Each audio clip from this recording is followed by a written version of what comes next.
Welcome to Sensible Health Solutions, the show where we simplify health and wellness. Join your hosts, Haley Fields and Dr. Scott Looper, as they share practical tips and expert insight to help you navigate common ailments, nutrition, and overall well-being. Tune in for straightforward advice that empowers you to live a healthier life. Hi, Haley. Good morning, Dr. Looper. How are you? Good. Doing good. Tip-top. Sun's coming back here in Fairbanks, which is lovely. I know. I was leaving work yesterday, and it was still dusk. And coming into work today, we have daylight. Yeah, it's always nice. It's changes in the air. Yeah. You know, the seasons are very, very strong here in Alaska. And, you know, it's amazing the differences from month to month, not to mention from, season to season. So it got me thinking about symptoms. Now, I'm not saying there's a strong connection between the seasons and symptoms. They both start with the letter S. That's probably about as close as it goes. But it got me thinking about symptoms and how we have a different view of symptoms here in this clinic than most people do. Symptoms usually are the problem. They're listed as the problem, and the solution is figuring out a way to get rid of the symptoms. And for us, the symptoms are really more often the solution. Yeah. Nature's solution to the problem. Right. Your symptoms are kind of like your body trying to heal and fix itself. Yeah. So I want to go over this a little bit and talk about an example that we're all familiar with, which is fever. And also, by the way, I have something in my eye, so I'm going to have to rub my eye a lot while I'm talking. But fever, back in the day, fever was a clear sign of you sick. You got a fever, you were sick, right? And so then they invented this. Actually, let's talk about what fever does. Reason why you'd get a fever, what the utility of a fever is. When you get a fever, your immune system works way better.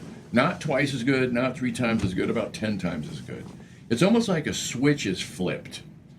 Because when you're at a normal temperature, your immune system is quiescent. That means it just kind of sits there and waits. It does a little bit of work, a little bit of side action, but nothing major.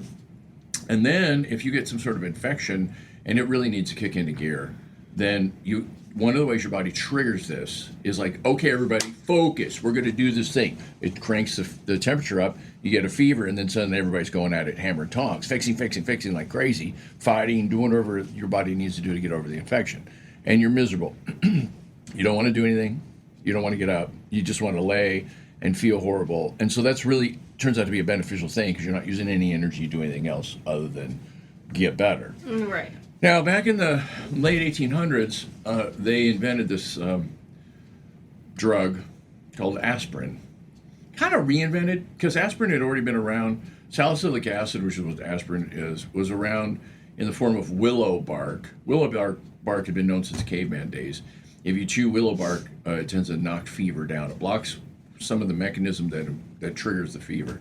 So fever comes down, you feel better, problem solved. And so once aspirin was invented, people started using it, and it was self-evident how helpful it was. And really, when I grew up, there still was this feeling in kind of society as a whole that fever was a bad thing. Mm-hmm. When you got a fever, you were sick, you should take something. Right. To knock the fever down. Yeah. There was ads on TV, you got Tylenol.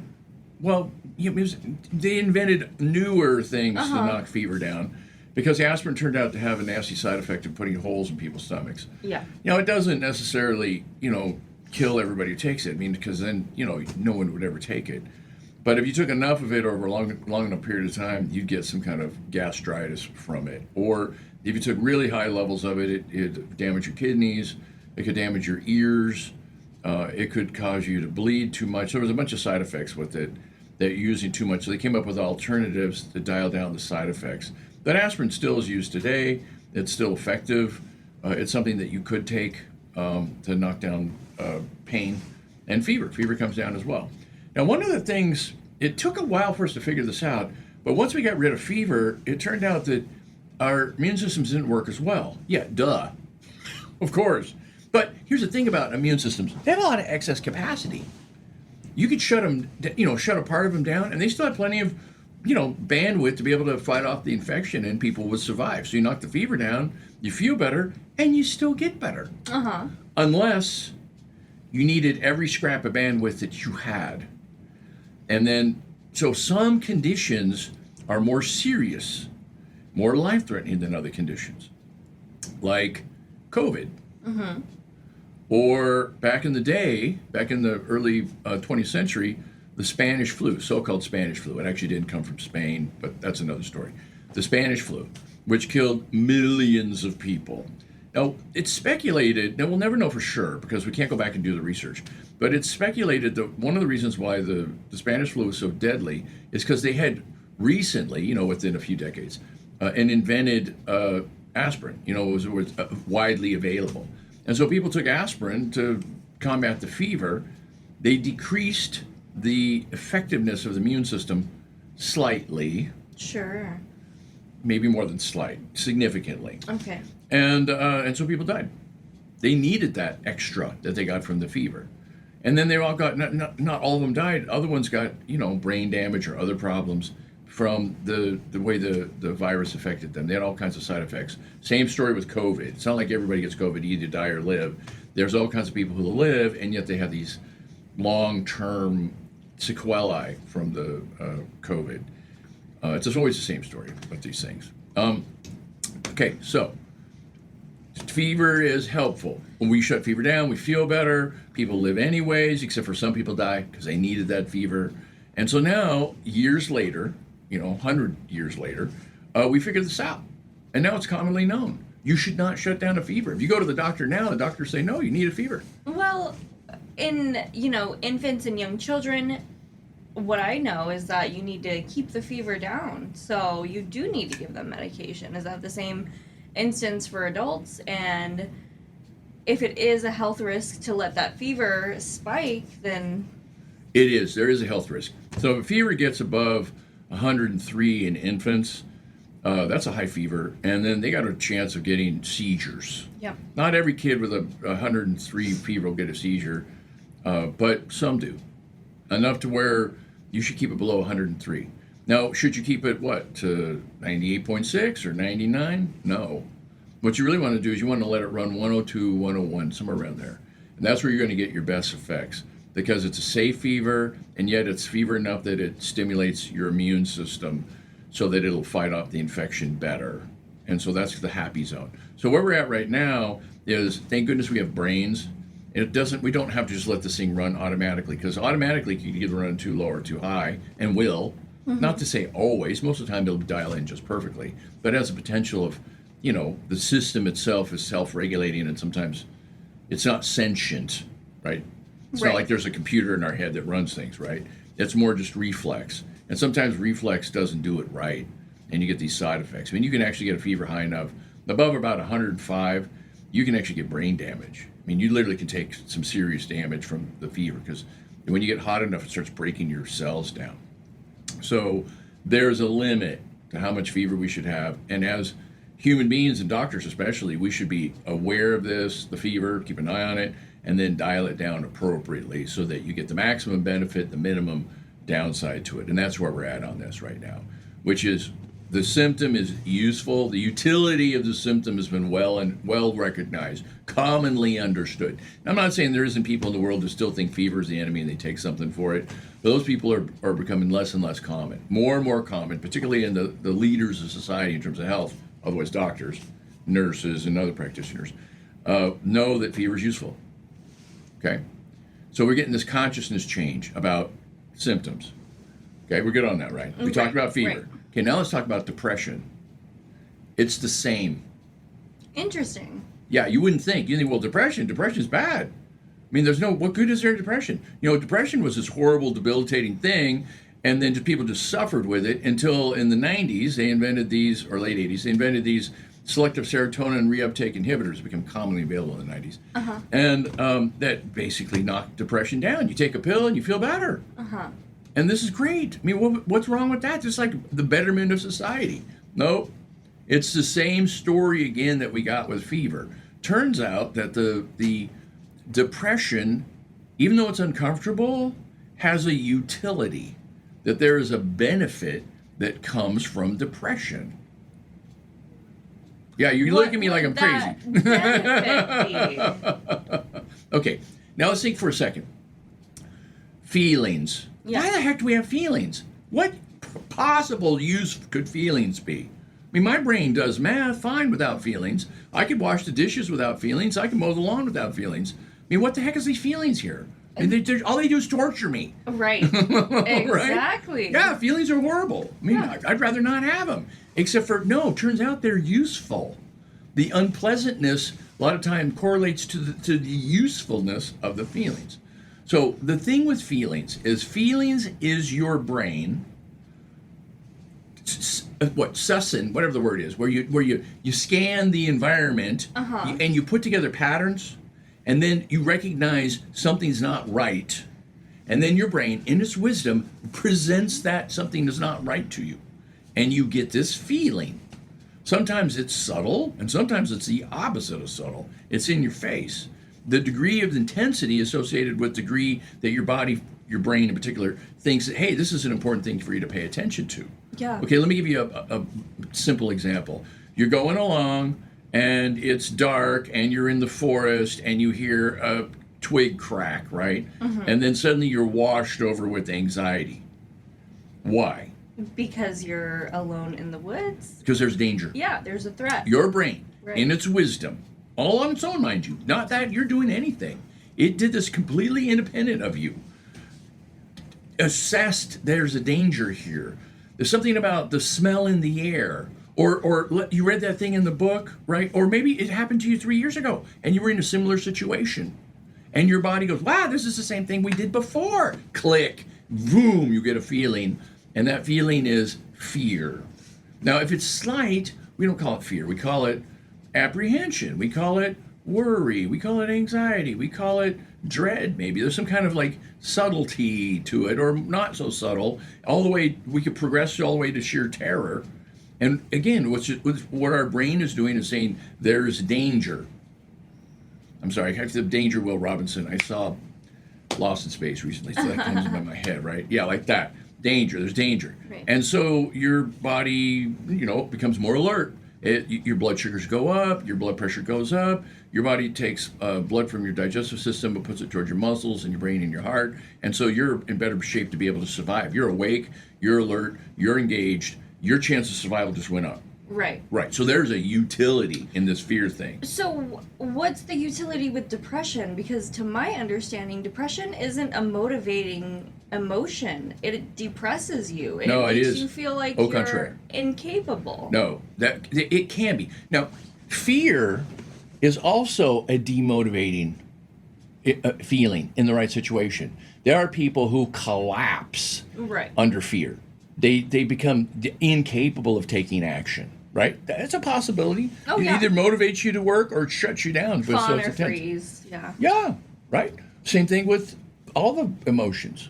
So you can get depression bad enough where it shuts you down. You can't take any action. But that's unusual. Most of the time, what happens when you feel sadness? Let's just call it depression. Let's call it sadness. When you feel sadness, there is a motivating factor there because there's something wrong. Can me just ask you, what's the there's information contained in the feeling, whatever the feeling is. If you ask yourself, why am I feeling this?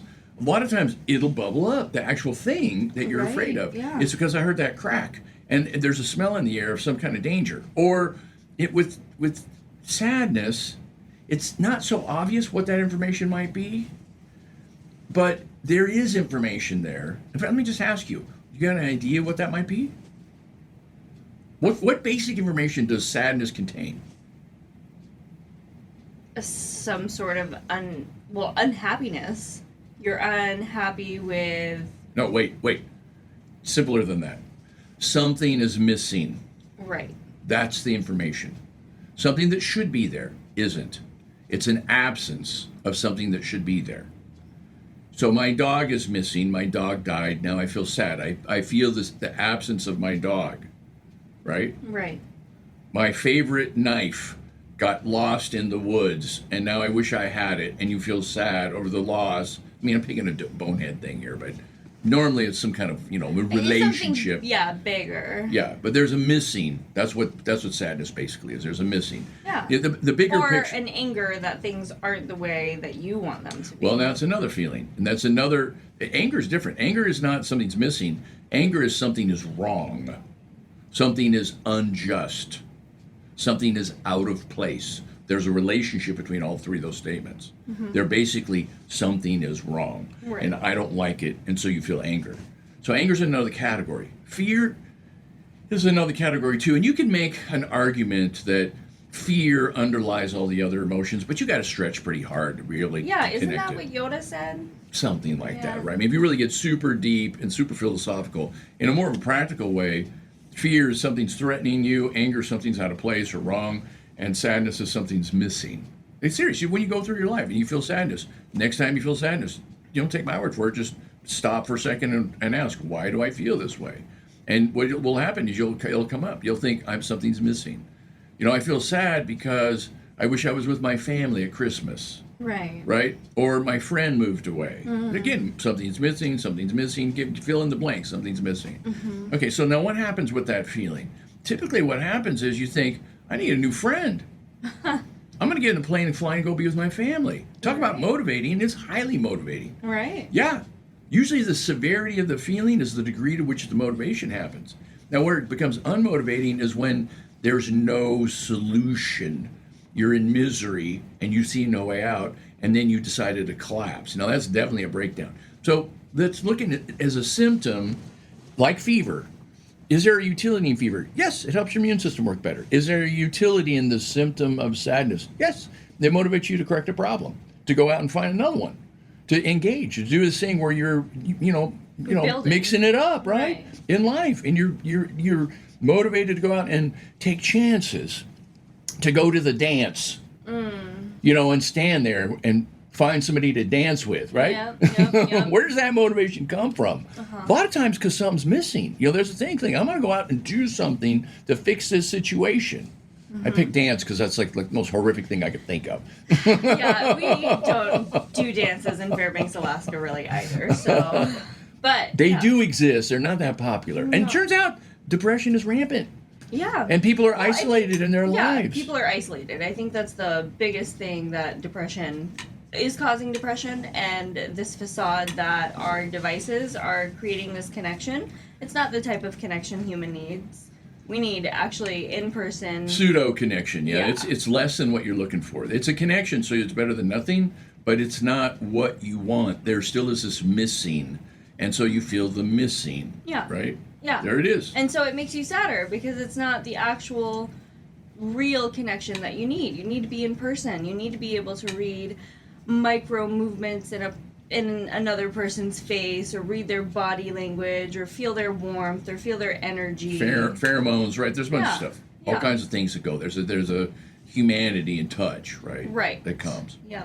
And in physical presence. So I know we've talked about fever before being the solution to symptoms, but I hadn't thought about it for depression. Yeah, same thing. Seriously, we could look at nearly every symptom that there is and play the same thing out. What is the utility of the symptom? Turns out that there is a utility. In fact, I'm gonna push on this sadness thing a little bit more, and then let's do this show again. We're gonna do it with something else. I'll let you pick a symptom or something. So let's go through the sadness thing.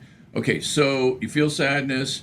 In the old days, you just had to figure out, bootstrap your way out of it. You had to take action or do Didn't they something. prescribe you alcohol when you were sad? Or you could drink alcohol. Yeah, there's another thing. You could drink alcohol, and that'll numb the feeling for sure. Right. And then, unfortunately, at some point, you sober up, and now you're back with your feelings more so than they were before. I mean, certainly people have tried this as a strategy, and in the short term, it works. It's useful. If it didn't work, people wouldn't do it. It's just as a long-term strategy, it fails. Now, SSRIs are the same.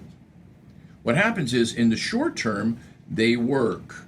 In the long term, they fail. Now, I'm sorry to have to tell people who are listening here, especially lots of people are on SSRIs, but they quit working usually around year 2, 3. I mean, that's a long time. That's a long time that you're getting benefit from it. A long time that sadness is dialed down and you're feeling better, because there's a mechanism to the sadness. Serotonin has a lot to do with our mood. It's not the only thing, but it's a thing.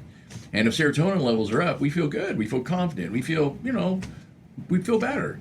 And if serotonin levels are low and we feel sensitive and we feel sad and we're overwhelmed easily and our courage goes down, and there's a bunch of stuff that breaks down with the low serotonin.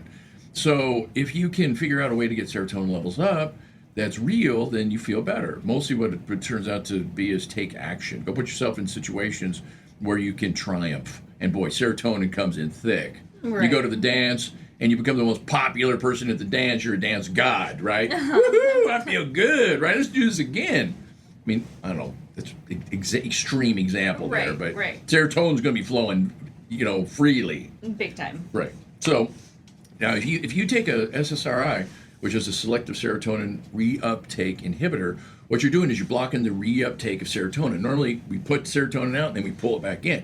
And this one, you put serotonin out and it's blocked. And so now it's out where it's doing its thing. And so you feel better because you got more serotonin out there. But there's more serotonin, except for there isn't more serotonin.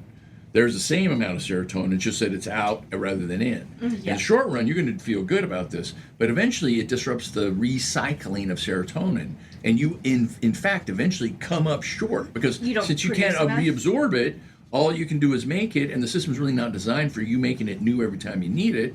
And it doesn't shut it down completely. It inhibits it. It doesn't block it. So there's some reuptake, but it alters the chemistry such that eventually it doesn't work anymore. The system's breaking down. Now, what doctors do, they know this. What they do is they'll up the dose. And that'll work for a while, maybe, mostly. And then it quits working. And then what they'll do is they'll switch you to a new one. And that'll change things up enough that it changes the mechanism. And that'll work, maybe, less so, actually. The chance of it working is not quite as much. And then eventually they run out. They've upped the dose as much as they can. They've reused, or they've tried to change around and use the meds as best they can, and eventually it just does nothing. Most people take them because they still feel bad, and they're trying to feel better, but it's in fact doing nothing. Except if you quit taking it, then your mood plummets, rockets down, and so you're highly motivated to take it, even though it's not getting rid of the depression. You're still depressed. Mm-hmm. See what I'm saying? Yeah. Yeah. As a long-term strategy, it doesn't work.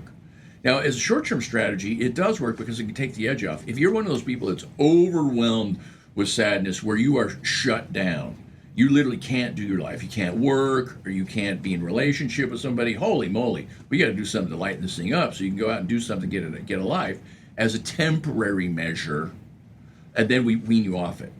That's the best use of it. Now, remember, this is the same thing we said with aspirin or Tylenol, or Advil, or naproxen, or whatever it is, the thing we're doing, the fever breaker. So what we're going to do is we're going to use a little bit, a low dose, as a way to regulate the intensity of the symptom so that there's no damage taken from it. We're going to use our brains, we're going to be intelligent, and we're going to use this tool that we have, and we're going to live better lives because we're smart. Okay, that's how to do it. That's the best use. If you don't use anything, and then nature just has to take its course, maybe you're lucky, maybe you're not. No, I got a brain. I'd rather use my brain. And so I'll know to suffer fever until my fever gets above 103. And then, first of all, I got to figure out what the heck I have the fever for. So, I have to go to the doctor and all that stuff. But once if I understand it all, I just need to dial it down off of the 105 to save my brain. Mm-hmm. And then engage other common sense solutions like take antibiotics or whatever it is to go to solve this thing. Same story with the depression. So you got the feeling. If the feeling is moderate, just do stuff. Just take action. Don't take anything. Okay? Exercise. There's lots of ways to get your serotonin levels to go up. In fact, let me just mention one of them right now. Serotonin is made out of tryptophan. Tryptophan has to get converted into 5-hydroxytryptophan. That, in turn, is converted into serotonin. That, in turn, is converted into melatonin. So there's a whole series of these things. So you can take tryptophan, and eventually it'll get converted into serotonin. It's kind of slow, doesn't work that well. I mean, it's okay. It's decent. It's a decent thing to do. But if you want to get it quicker, better, faster, what you do is save a step. Mm-hmm. Take the 5-hydroxytryptophan, which you can pick up at the grocery store. The 5-HTP. 5-HTP, right. So it's a non-prescription, normal thing that you can take. And the dose is usually around 50 milligrams, maybe once or twice a day, something like that. Some kind of low dose thing. And then you just got to encourage the conversion of the 5-hydroxytryptophan, 5-HTP, into serotonin, and that's where the exercise comes in. Okay. If you jump around, walk around, do stuff, it gets your blood flowing, and your body needs the serotonin, and so boop, you do the conversion. It's nice because you're not forcing the issue. You're just allowing nature to take its course. You're just greasing the skids of this whole process. So the results are good. And then it doesn't take long for you to feel better. The average time it takes to do the conversion from 5-HTP into serotonin is about 45 minutes. Nice. Okay. Yeah, so it's not like you can wait an hour, you're already feeling better. Okay. So it's not like a long-term thing. You have to wait weeks and weeks to feel better. You feel better right away. And then the other thing I want to mention is the SSRIs do have a danger associated with them. The high dose or certain ones are particularly effective. They really seriously block serotonin from being reuptaken, and so they keep serotonin in the middle. And what you get is a paradoxical effect where instead of your mood going up, your mood plummets. Now your mood goes up a bit, but if you take too much, it doesn't go down a bit. It goes down a lot. It plummets like a rock, and you're more likely to want to commit suicide at that point. Right. And so when they first started using the SSRIs, they found that teenagers were prone to suicide by taking them. And they thought, what is the dealio with teenagers? It turns out teenagers just had an altered metabolism because they're young, and they couldn't handle the dosage, and they had an exaggerated response to the normal dose. They were getting normal dose, but they're having an exaggerated response because they're teenagers. And many of them were killing themselves. What they eventually figured out is, first of all, don't use the stuff. Try other means to help people. Or if you are going to use it, then use a lower dose. And then you can get a better effect that way. Mm-hmm. So it was a hiccup that got, if you're dead, it's not a hiccup, but, as society is concerned, it wasn't like we wanted to throw these things away. They're useful. We just have to realize there's certain situations where we've got to change the dosage on Right. it. So really, I don't know how much time we have, but We've got 2 minutes. Okay, so let me summarize. So the summary is feelings, bigger yet, symptoms. Symptoms have a utility. When you have a symptom, the reason why you have the symptom, it's your body trying to fix a thing. That's what the symptom is. And so it's easy to look at that symptom and say, that's why I'm broken. I have a fever. That's why I'm broken. No, your fever is not the thing. It's because you have an infection. The infection is why you're sick. But the infection doesn't want to cause a fuss. They just want to take over your body and eat. And so your body says, wow, we got a problem here. Alarms go off. The whole mechanism turns on, and now you got a fever. The fever is the solution to the problem. It's not the problem. It's the solution to the problem. Okay, let's talk about sadness. You think, oh, I feel sad. This is horrible. I hate this. No, the sadness is not the problem. The sadness is the solution to the problem. The sadness is that thing that lets you know there is a problem, because otherwise you wouldn't know. And It's motivates subtle. you to change it. And it motivates you to change it. In some cases. In most cases. Now, it's unpleasant, like fever. Fever could kill you. Dr. Looper, fever could kill you. We need to shut those down. Right. Yeah, you're right. There's these odd ones, and they're the one-offs that are weird, and those ones can kill you. But we don't throw the whole group of benefit away because we get some weird examples over here. No, generally, this turns out to be a beneficial thing. And some people get sad and say, kill themselves. We need to fix this. You're right. There's extreme examples, but the vast majority of people with sadness, they get another dog. Doesn't mean you want to shut it down completely or avoid it completely. No, keep flowing with this thing. What you need to do is when the symptom comes, ask yourself the question: why? Why am I getting this symptom? And then a lot of times, what you'll get an answer. Your brain and its wisdoms will pop something up, or you'll think, oh yeah, I know this happened before, right? I'm getting this because of, whatever the thing is. And with sadness, the feeling is, the basic information is something's missing. Now, it could be something obvious, my goldfish died and I feel sad, right? Or it could be that I have no friends. I moved to a new city. I thought it was going to be great here. I got this new job. It's been 6 months in this new city. I am isolated. I am depressed. I call my friend on the phone and they're like, I'm busy, I'm sorry, I got this thing I'm doing. And now I'm isolated and I feel like, I feel horrible. Okay, so what do? Clearly, you go get a pill. Yeah. No, you don't. What you do is you think about how to work the problem, how to do things. Heaven forbid, maybe you end up at a dance somewhere, right? Or whatever, maybe bowling, or at the model airplane club. You do something that's appropriate. Here's an idea.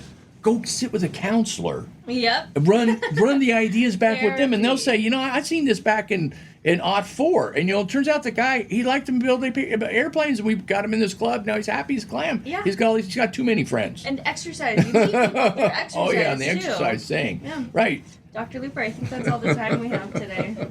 We'll pick it up next time and talk about more symptoms. All right, sounds great. Thanks for tuning in to another episode of Sensible Health Solutions.